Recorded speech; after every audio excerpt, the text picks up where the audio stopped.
the processal, which, well, would be quite common already during the 18th and the 19th century, the latter part already.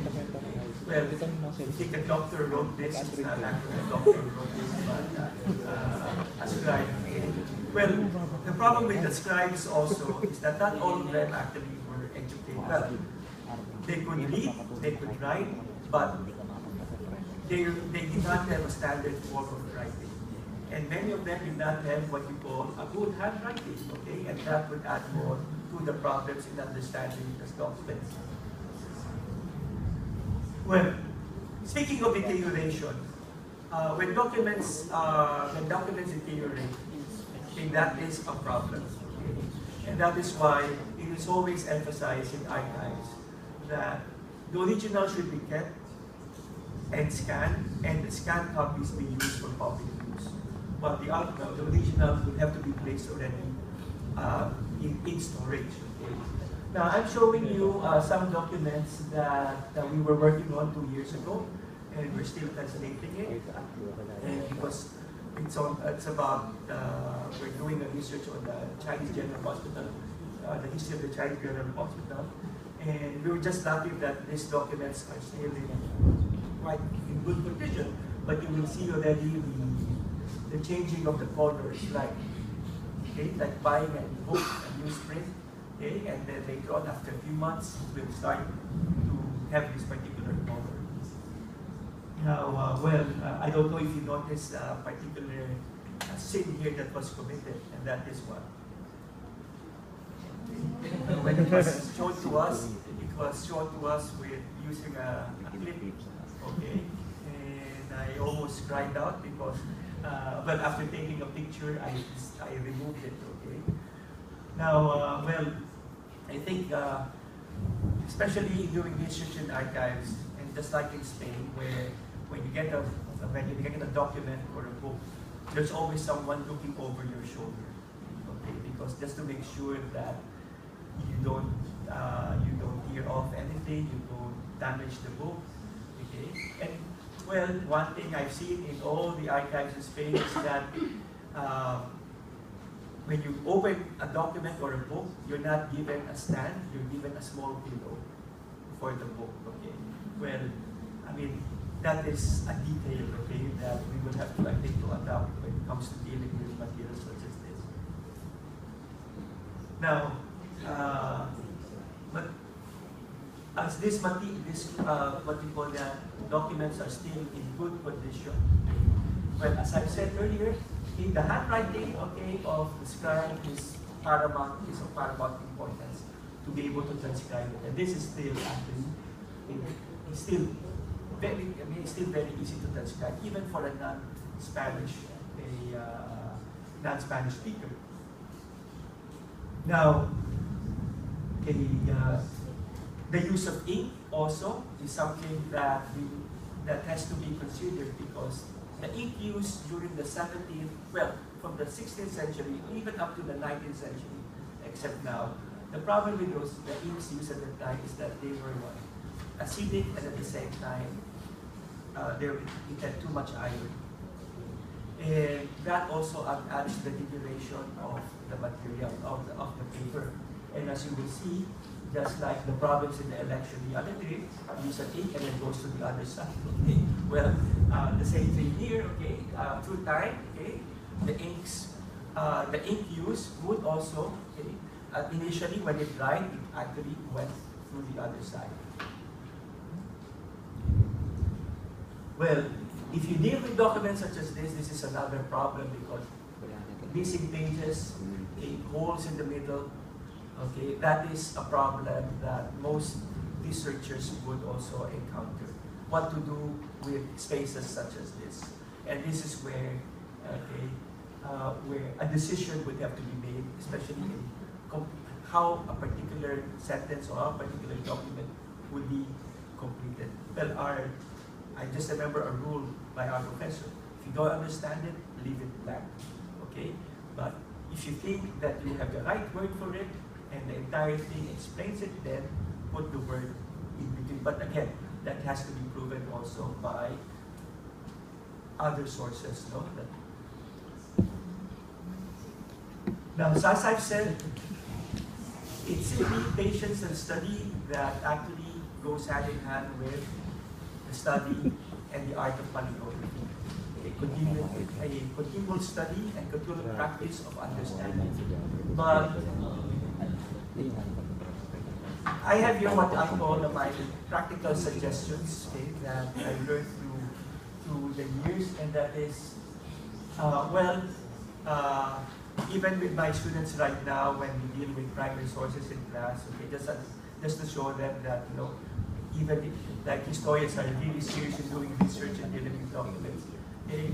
And when they ask questions about handwritings, I would tell them, okay, a very good way is to simply study a new handwriting from studying the basics.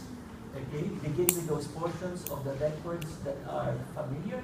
Okay, well, people think that when you are given a document, you have to translate from beginning to end. No, it doesn't work out that way. And that is why when people say, can you translate it in 2 days? No, 2 days can be 2 weeks. 2 weeks can be 2 months, you know, but it's not something that can be taken lightly. Okay? They're using the surrounding text as guide. And what do I mean by this? Okay, the various notes that will be written around the text, for example, would lead to clues also in giving information about the text. Next, compare unknown letters with those on alphabet charts. Well, I'll show you a chart that's been very useful through the years. And I've always used this book, Algemistica, Diplomatica, and Sinolografia. This is my 4th book, because every time I would come home, it's always taken away from me. So now I have, so I hope it doesn't disappear tonight. But it is something that I would use always because of the charts in this book. And also, a very good guidebook, Paleography Guide to Spanish Abbreviations, from 1500 to 1700. Okay? And if you want a copy, I have a scanned copy already, so if you just email me and I will send it to you by free of charge. And then consult sources, other sources, and then don't spend too much time on the letter or name. Sometimes it's like working on a puzzle where you try to work on a particular part, but you can't actually answer it, so you have to leave it a while and then go back once you've gotten other, what you call the sources from other pieces. Well, let me just skip this, okay? And because this is the one that I showed you, because I have a better slide of this. Okay, this is the book that I was referring to earlier, Paleography Guide to Spanish Abbreviations, 1500 to 1700. Well, abbreviations used in Latin America are not the same in the Philippines. Because, the scribes in the Philippines would also not be unified in their abbreviations. That's why, if you look at the letter A here, a letter A here can be written in 5 ways, depending on the scribe and what was commonly used to abbreviate over it using the letter A, for example.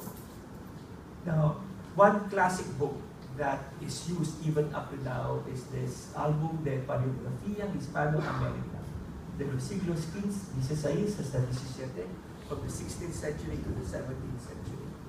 Well, as I've said, paleography as a field in the Philippines is still very dependent on sources from the outside. Especially with us dealing with Spanish sources, this would be a very good guide in understanding Spanish documents in the Philippines.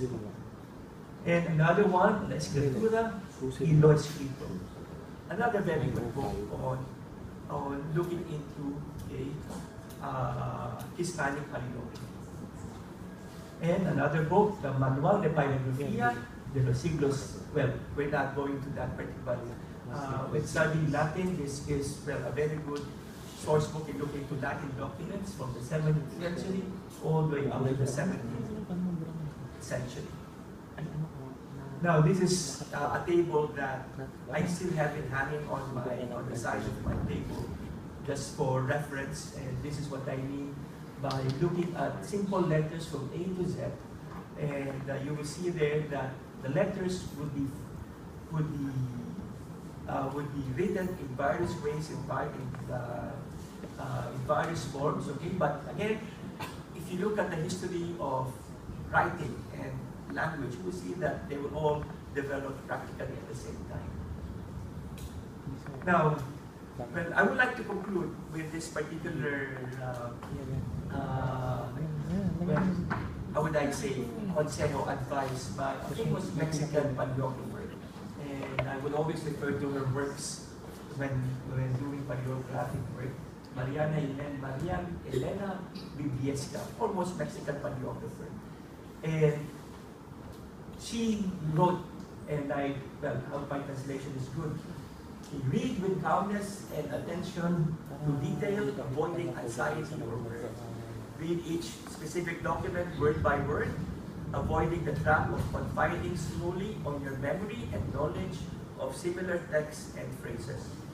Take into account all written elements, no matter how minimal they appear. Even the most insignificant might make a transcendental importance. You should investigate what it means and why it was placed there. Long and difficult text should be read several times until you have a complete transcription. So, thank you very much, and it's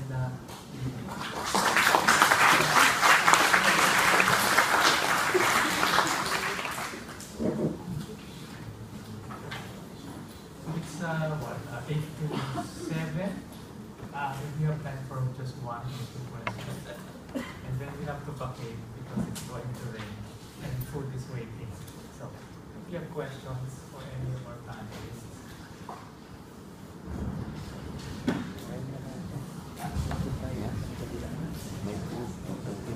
It's very long. I guess not. I know. So thank you once again to Dr. Rene, Dr. Navarro. There's some questions at the sexy foyer.